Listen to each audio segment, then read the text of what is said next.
Hello guys, nagluto ako ng shoot first. Ground meat ata sa English guys. Niluto ko.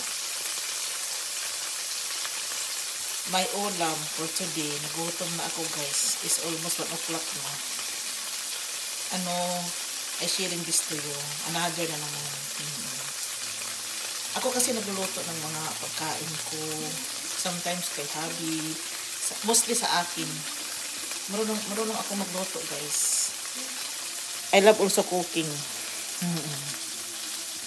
Kaya siguro ako nakasurvive sa bansang ito. Dahil marami akong talento.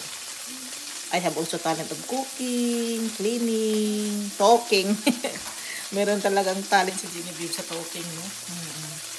Ito na nga, I'm sharing to you my, ground meat ito sa atin, guys. Sa Swedish term is shoot first. Ang recipe, pwedeng shoot gulay, ganituhin mo.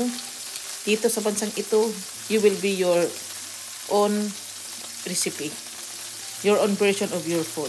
Guys, dito na lang ako. Maraming salamat. Bye.